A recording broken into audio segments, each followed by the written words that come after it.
Hello મિત્ર, જય માતાજી. હું દિયાબેન પરમાર અમરેલીથી. મારી ચેનલનું નામ દિયાબેન ડીનું રસોડું. તો આજે આપણે રાજમાનું શાક બનાવશું. તો રાજમાનું શાક બનાવવા માટે આપણે આ રાજમા લીધા છે, એને આ રીતે પલાળી દીધા છે. તો એકદમ સરસ પલળી ગયા છે. જો આ રીતના પલાળવાના હોય. આપણે સાંજે પલાળી દઈએ એટલે આપણે સવારમાં શાક થાય આનું. અને આ આપણે 2 ટમેટા આ રીતે ગ્રેવી કરી લીધા. તો એમાં આપણે ધાણા ને એવું નાખ્યું છે ને એટલે એવો કલર થઈ ગયો છે. એક ડુંગળી આ રીતે આપણે પીસી લીધી છે, અને માખણ લીધું છે થોડું, અને તેલ લીધું છે.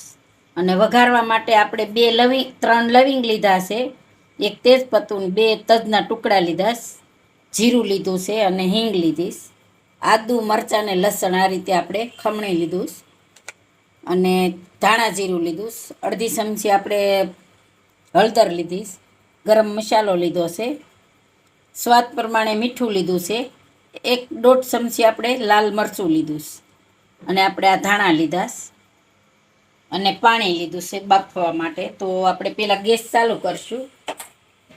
આપણે એને બાફવાના છે, નાખી દેવું.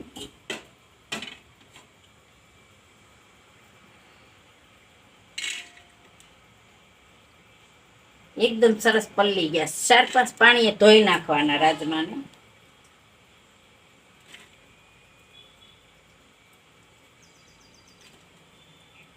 હવે આપણે એમાં પાણી નાખી દેવું.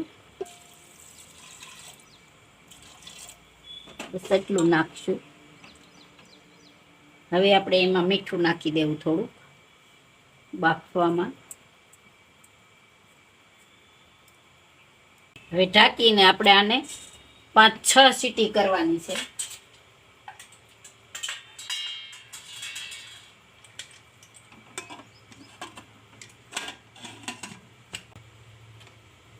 તો આપણે આને 6 સીટી થવા દેવું. તો આપણે 8 સીટી થઈ ગઈ છે. તો હવે ઘડી ગેસને બંધ કરી દેવું, અને આપણે જોઈ લેવું.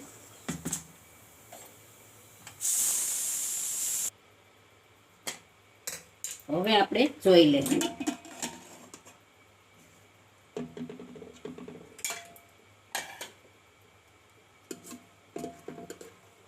એકદમ સરસ બફાઈ ગયા છે, મસ્ત બફાઈ ગયા. તો હવે આપણે આ તેલ ગરમ મેલી દેવું. આમાં પેલા માખણ નાખીશું.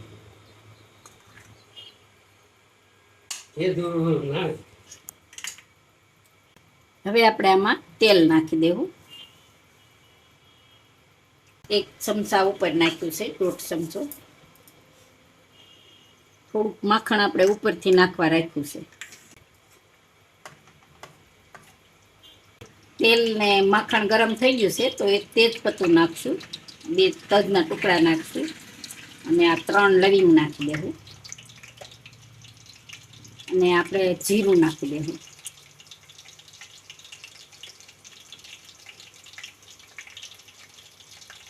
આદુ મરચાં ને લસણની પેસ્ટ નાખી દેવું, અને આપણે આ હિંગ નાખી દેવું.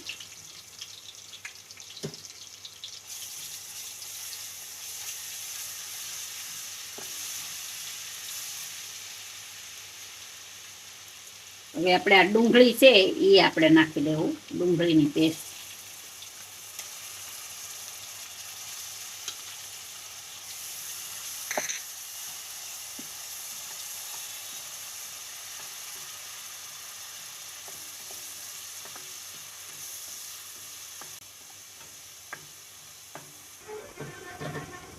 તો એકદમ સરસ આપણી ડુંગળી સડી ગઈ છે. જો મસ્ત સડી ગઈ છે. હવે આપણે એમાં મસાલા કરી લેવું. પેલા આપણે હળદર નાખી દેવું, ધાણા જીરું નાખી દેવું, લાલ મરચું નાખી દેવું, થોડુંક આપણે ગરમ મસાલો નાખી દેવું, થોડાક ધાણા નાખીશું, થોડાક ઉપરથી નાખીશું.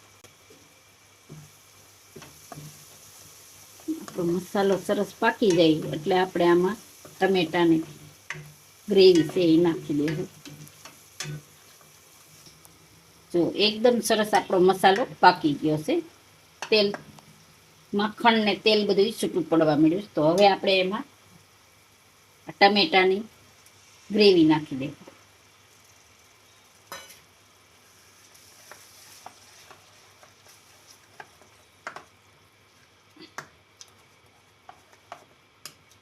હવે આપણે આને ઢાંકી અને આને આપણે સડવા દેવાનું છે. 2-3 મિનિટ જેવું આપણે આને સડવા દેવું ઢાંકીને. તો હવે આપણે 2 મિનિટ થઈ ગઈ છે. તો હવે આપણે જોઈ લેવું. જો એકદમ સરસ આપણું માખણ અને તેલ ને બધું છૂટું પડી ગયું. તો હવે આપણે આમાં રાજમા નાખી દેવું. મસાલો એકદમ સરસ પાકી ગયો છે.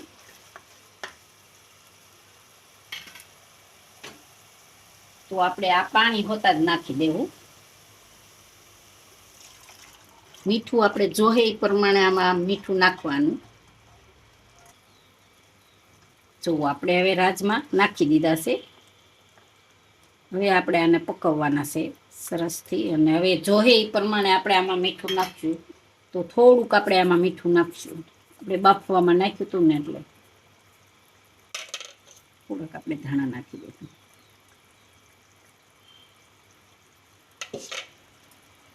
હવે આપણે આને 5 મિનિટ સડવા દેવું. તો 5 મિનિટ જેવું થઈ ગયું છે. તો આપણે એકદમ સરસ ગ્રેવી થઈ ગઈ છે. જો મસ્ત થઈ ગઈ છે.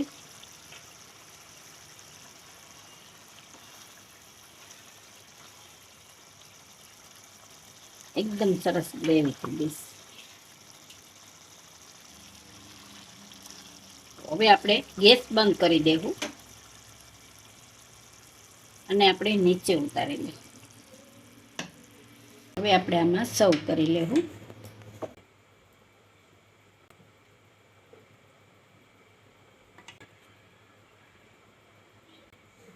રાજમાનું બહુ સરસ શાક બને છે. રોટલી હારે ખવાય, પરોઠા હારે ખવાય અને ભાત હારે ખવાય. તો એકવાર જરૂર ટ્રાય કરજો.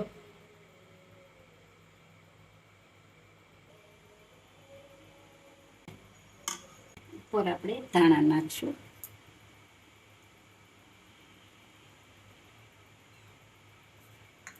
થોડુંક માખણ રાખ્યું છે તો એ માખણ આપણે ઉપર નાખશું. તો તૈયાર છે આપણું રાજમાનું શાક. જો મારી રેસીપી પસંદ આવે તો લાઈક કરજો, શેર કરજો અને સબસ્ક્રાઈબ કરજો. બેલ આઇકન જરૂર દબાવજો. કોમેન્ટ કરીને કહેજો કે તમને કેવું લાગ્યું રાજમાનું શાક.